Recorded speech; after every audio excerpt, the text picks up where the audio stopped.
Ladies and gentlemen, let's begin with a simple, biologically grounded truth. Attraction is not random. It's a complex interplay of biology, psychology, and behavior. And while modern dating can feel chaotic, some consistent principles determine success, particularly when it comes to women attracting and sustaining relationships with high-quality men. I want to share six key behaviors, observable, repeatable, and grounded in real science that women who consistently attract strong, emotionally healthy, and committed men always engage in. Let's get into it. In every human interaction, whether romantic or platonic, our nervous systems are communicating before our words ever do. Emotional regulation, our ability to manage and respond to our emotional experience in a calm, composed way, is not just a personal growth tool. It is a magnet. Especially in the dating world, particularly when it comes to women attracting high-quality men, emotional regulation is often the unseen but deeply felt force that determines whether connection deepens or dies off. At the core of this is biology. The human brain, especially the male brain in the context of attraction, is designed to scan for cues of safety or danger. It's subconscious. When a man interacts with a woman, his body is reading her tone of voice, facial expressions, breathing rate, eye contact, and the cadence of her speech. If she is emotionally dysregulated, speaking with erratic energy, overacting to small stressors,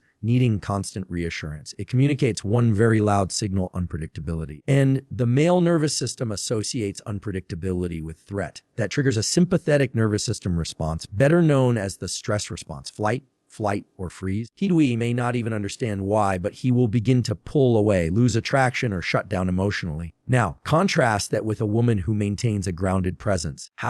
She doesn't suppress her emotions, she feels them, but she doesn't let them hijack the moment. She can name what she's feeling. She can breathe through discomfort. She can pause before reacting. This is a regulated nervous system. And when a man experiences this, his body gets an entirely different message: safety. Not boring, not passive. Safe. Safety is not the absence of passion. It's the foundation upon which intimacy can grow without fear. It's important to clarify that emotional regulation doesn't mean being emotionless. It doesn't mean becoming robotic or detached. Quite the opposite. Regulated people feel deeply, but they have built the internal structure to respond rather than react.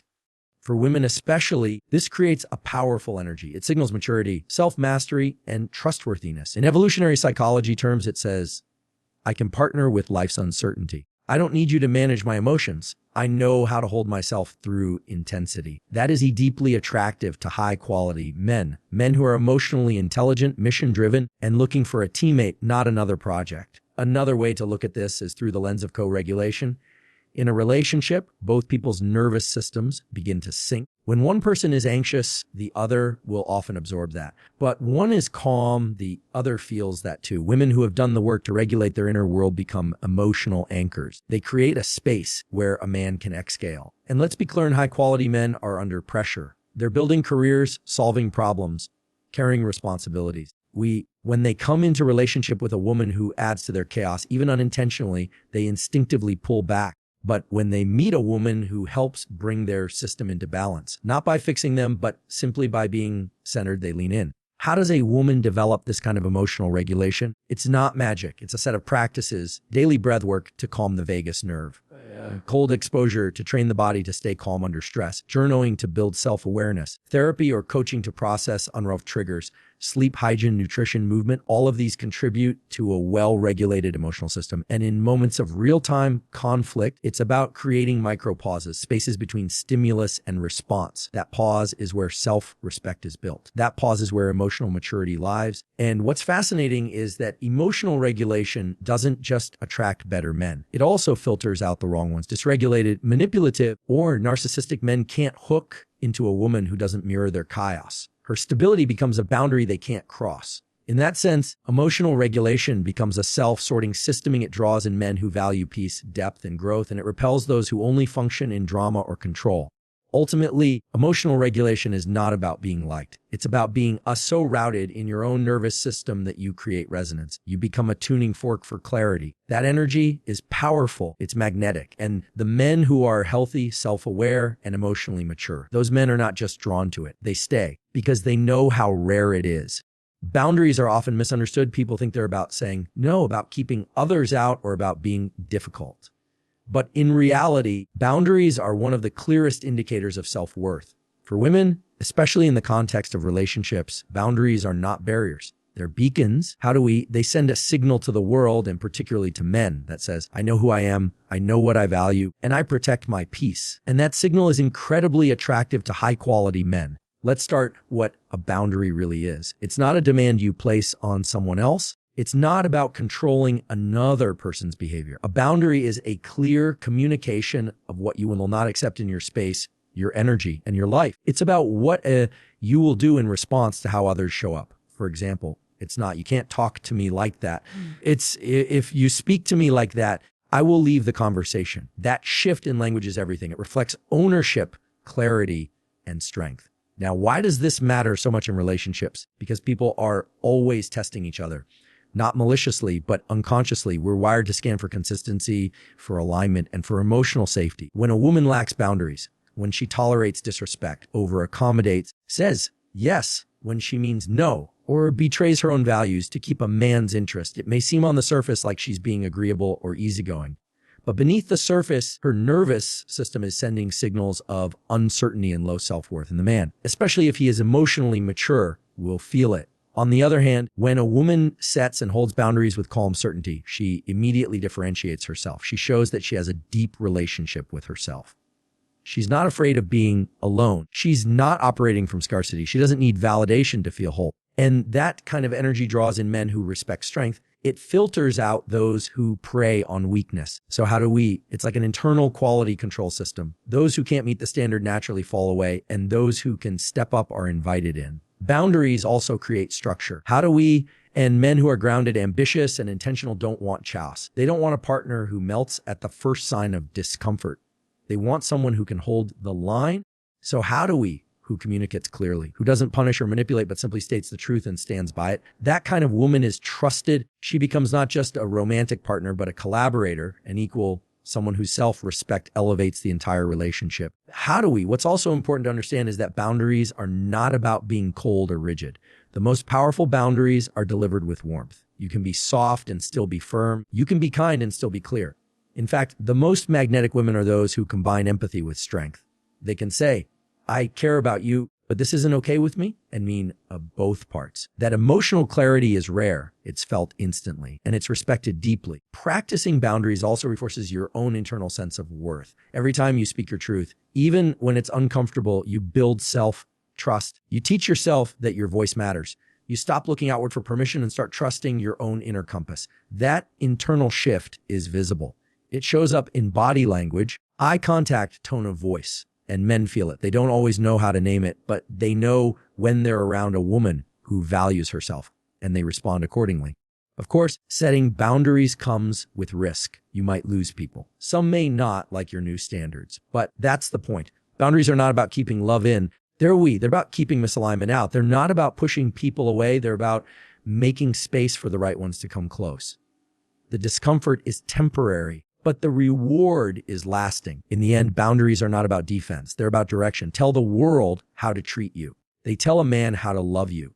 And most importantly, they tell you that you are worthy of peace, of respect, and of love that honors your full value. When a woman embodies that, she becomes unmistakable. Not because she's loud, not because she's demanding, but because her energy says everything without her needing to explain a thing. And that kind of woman doesn't chase the best men. She attracts them effortlessly.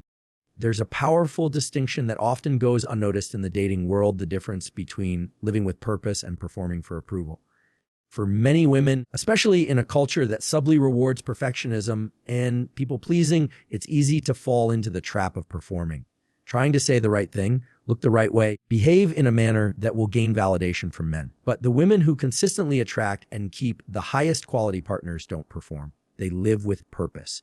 And that purpose, that sense of direction and meaning is what sets them apart. When a woman is purpose-driven, her life isn't centered around being chosen. It's centered around becoming. She's not sitting around waiting for a relationship to give her identity. She's already cultivating it through her work, her interests, her relationships, and the things that light her up. This kind of energy creates a gravitational pull. It communicates that her happiness, her fulfillment, her daily momentum doesn't hinge on whether someone texts her back or not. And men, particularly those who are secure, confident, and emotionally developed, find that irresistible. From a psychological perspective, people are drawn to others who display what's called independent reward valuation. In simple terms, it means they are able to derive joy and motivation from things within their control. They're not reactive to external approval. A woman who finds joy in her routines, her career, her creative passions, or her service to something larger than herself emits a frequency of fullness. She's not in lack. She's not hoping a relationship will rescue her from boredom or stagnation. She's already in motion, and that motion is magnetic. What's important here is that purpose doesn't mean being busy all the time. It doesn't mean grinding or overworking or trying to out-achieve others. It's not about hustle. It's about alignment. A woman can have a deeply purposeful life as an artist, a healer, a teacher, a mother, an entrepreneur, or in a quiet and meaningful routine that grounds her. What matters is that she's choosing her life, not just reacting to what others expect of her. That choice builds identity, and identity is what creates long-term attraction. Performance, by contrast, is exhausting. It's when you dress a certain way, talk a certain way, or agree with things you don't actually believe just to be liked. It's when you suppress your needs to avoid conflict or act overly accommodating so you don't get labeled as difficult. At first, it might seem like it works. Maybe he pays attention. Maybe he compliments you. But underneath, there's no foundation because performance can only be sustained for so long. Eventually, the mask slips. The truth comes out. And when that happens, relationships built on performance often crumble. Purpose, on the other hand, doesn't fade. It doesn't need to be maintained to impress. Simply exists like a current running beneath everything. It gives a woman depth. And depth is what sustains long-term connection. A man who sees that you are living with intention, building something that matters to you, knows that being with you is a privilege, not a necessity, and that dynamic actually fosters more desire, more respect, and more partnership. This doesn't mean a woman has to do everything alone or be emotionally distant. Quite the opposite. Purpose-oriented women can be incredibly loving, present, and supportive. But they don't abandon themselves in the process. They know where they're going. They invite a man to walk beside them, not carry them. That distinction builds trust. It tells him, I want you, but I don't need you to define me. There's also a resilience that comes with purpose. When things don't work out with someone, a purpose-driven woman doesn't collapse. She may feel the pain, but it doesn't unravel her. She processes, learns, and moves forward because her life is bigger than any one relationship, and that ironically makes her even more appealing because the healthiest men, a woman who can thrive on her own, even as she welcomes love in. Ultimately, living with purpose is about self-respect. It's about knowing that you are more than someone's attention, more than a momentary spark. You are building something lasting, something true. And when you live from that place, you stop performing, you start attracting. Not everyone will be drawn to it, but the right men, the best men, will not only be drawn, they'll be inspired because purpose isn't just attractive. It's contagious. There's a subtle but powerful difference between authentic vulnerability and oversharing. It's a distinction that can define the quality of connection a woman builds with a man. Many women are told that being open and emotionally available is the key to intimacy. And while that's true, the way vulnerability is expressed matters. Authentic vulnerability draws high-quality men in. Oversharing, especially when it lacks boundaries or emotional self-responsibility, often pushes them away. So vulnerability is not about dumping your emotions onto someone else. It's not a real-time play-by-play of everything you're thinking and feeling, especially if those thoughts haven't been processed. Authentic vulnerability is about being honest with your emotional experience after you've developed some clarity about it. It's when you can say, this is what I went through.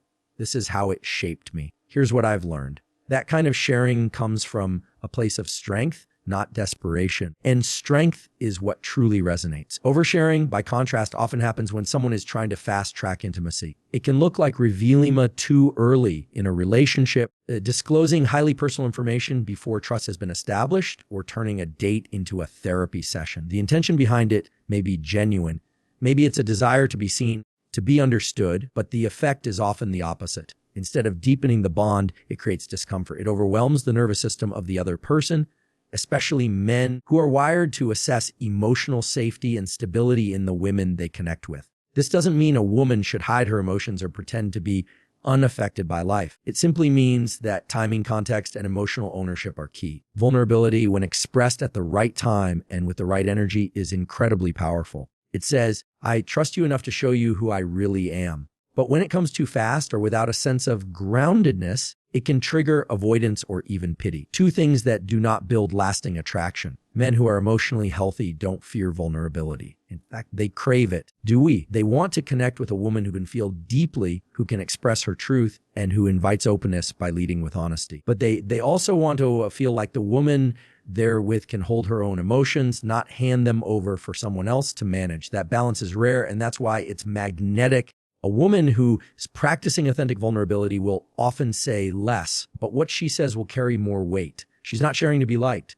She's sharing because it's true. There's no manipulation. There's just a calm willingness to be seen. And that calmness is important.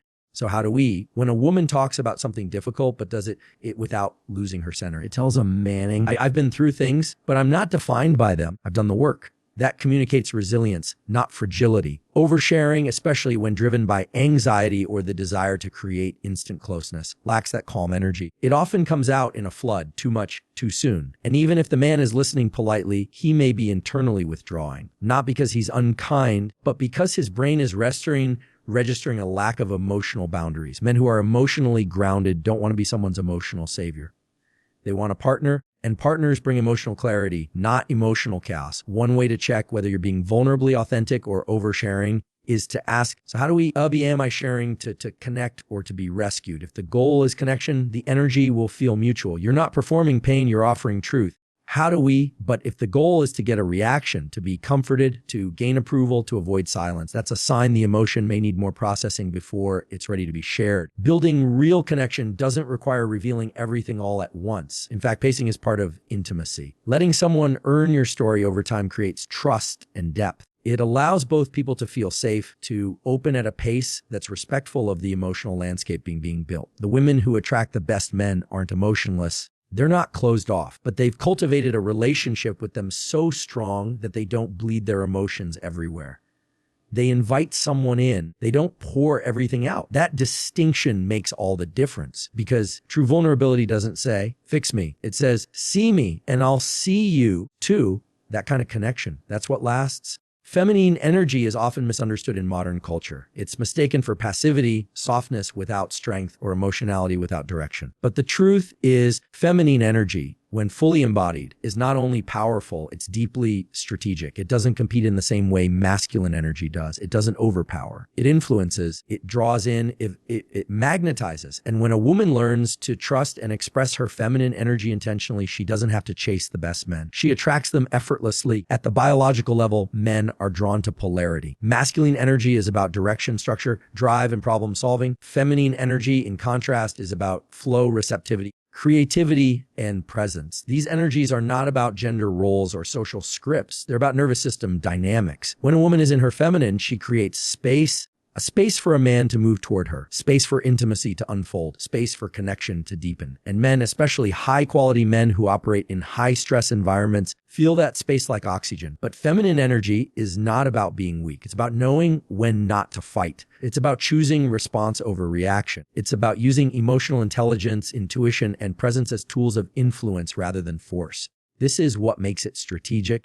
A woman in her feminine doesn't need to control outcomes. She trusts timing. She trusts herself. She understands that by being in alignment, the right situations and people reveal themselves without manipulation. This doesn't mean a woman should be passive, silent, or deferential. In fact, true feminine energy is full of fire. It expresses through passion, play, depth, and discernment. It knows when to be still and when to move. It knows how to speak truth with grace. It can be nurturing one moment and fiercely self-protective the next. That's not weakness. That's versatility. That's wisdom. When a woman embraces her feminine strategically, she stops chasing. She stops auditioning for approval. She no longer overgives or over-explains. Instead, she becomes deeply receptive. Not to everyone, but to those who have earned her openness. She lets her standards speak louder than her words. She invites, but she does not beg. That energy is rare, and men feel it immediately. They know they are in the presence of someone who values herself, who doesn't trade her softness for survival, and who doesn't shrink just to be accepted. Feminine energy is also deeply aware of timing and rhythm. It moves with nature, not against it. It's not about pushing or forcing a connection. It's about sensing what is real, what is right, and allowing things to evolve. That patience isn't laziness. It's strategy, because the best men, the ones who are self-aware, emotionally intelligent, and purpose-driven, are not looking for someone to compete with. They're looking for someone who knows how to hold space for love, for growth, for truth. That's what feminine energy does best. And yet, our culture often rewards women for living in their masculine, achieving, striving, staying constantly busy. And while there's nothing wrong with ambition, many women lose touch with their receiving nature in the process. They get stuck in performance mode, always doing, always proving. And in relationships, that creates a dynamic where polarity collapses. The woman becomes the initiator, the planner, the fixer, and eventually the emotional leader. That dynamic may feel empowering at first, but over time it leads to burnout and resentment. Feminine energy, on the other hand, knows how to receive without guilt. It understands that receiving is not taking, it's allowing. And in that allowing, attraction grows. The strategic nature of feminine energy also shows up in communication. A feminine woman doesn't need to win an argument to be heard. She doesn't dominate a conversation to prove her point. She influences through tone, timing, and presence. She knows that softness disarms, that curiosity creates openness, that vulnerability invites connection. These aren't tactics. They're truths. They reflect an inner strength that does need to be loud to be powerful. Ultimately, feminine energy is not about aesthetics. It's not about how a woman dresses or speaks. It's about how she feels within herself and around others. It's a frequency, one that says, I'm not here to perform, I'm here to be. And in my being, I trust that what's meant for me will find me. That's not weakness, mastery. That's strategic, grounded, and deeply magnetic. And the men who are worth your time, they don't just respect it, they rise to meet it. There's a quiet power in discernment that desperation will never match. In dating and relationships, it's easy to confuse effort with value, to think that wanting something badly enough will make it happen. But the women who consistently end up with high-quality men aren't the ones trying the hardest. They're the ones who have learned how to wait, how to observe, to choose. Discernment is the ability to see clearly, past chemistry, past charm, past superficial compatibility, and make decisions that protect peace, energy, and long-term fulfillment. Desperation, on the other hand, is driven by fear of being alone. Fear of missing out, fear of not being enough. When a woman operates from discernment, she doesn't approach dating like a game of scarcity. She's not frantically searching for someone to complete her. She knows she's already whole. She's not easily impressed by status, looks, or words. She watches behavior. She pays attention to how a man treats others. He handles stress, how he responds when things don't go his way. She's not looking for perfection, but for alignment, core values, emotional maturity, and mutual respect. That clarity allows her to move through dating with calm confidence rather than anxiety or neediness. Desperation, however, clouds judgment. It makes a woman override red flags, rationalize mistreatment, or settle for someone simply because they're available. It shows up in over-giving, over-communicating, and constantly needing reassurance. It creates a dynamic where the man is the prize and the woman becomes the pursuer, often sacrificing her standards just to keep his attention. And while that may create short-term connection, it almost always leads to long-term regret. Discernment is not about being cold or closed off. It's about being selective. It's about knowing your worth so deeply that you don't feel pressure to rush into anything. You can enjoy getting to know someone without building a future with them in your head after 2 dates. You can remain open without becoming emotionally entangled too quickly. You can allow things to unfold while still maintaining your boundaries. That space where curiosity meets self-respect is where real connection grows. The nervous system plays a big role here. When a woman is desperate, even if she hides it on the surface, her body communicates it. She's tense, hyper alert, overly accommodating. She doesn't speak up when something feels off because she doesn't want to lose the connection. But a man, especially a grounded, emotionally healthy man, can feel that energetic tension, and it doesn't attract him. It either triggers protectiveness if he's a fixer or causes him to pull away if he senses emotional volatility. In contrast, discernment regulates the nervous system. A discerning woman is relaxed. She knows she can walk away if something doesn't feel right. She doesn't need every interaction to turn into something. That peace within her body is magnetic. Another key aspect of discernment is giving things the time to reveal themselves. Do we? Desperation wants answers fast. Does he like me? Where is this going? Should I change to fit what he wants? But discernment allows for discovery. It says, let's see who this person really is over time. It waits to see how someone handles conflict, how they show up consistently, how aligned their actions are with their words. And because of that patience, the discerning woman avoids the emotional roller coasters that desperation creates. The truth is, you can't be both discerning and desperate at the same time. One requires trust in yourself and the process. The other is rooted in scarcity and self-abandonment. Discernment is built through experience, through paying attention to patterns and learning from mistakes without losing heart. It's not about being cynical or guarded. It's about being wise. And that wisdom allows a woman to invest her energy where it will be valued, not just where it's noticed. In the end, men don't fall in love with desperation.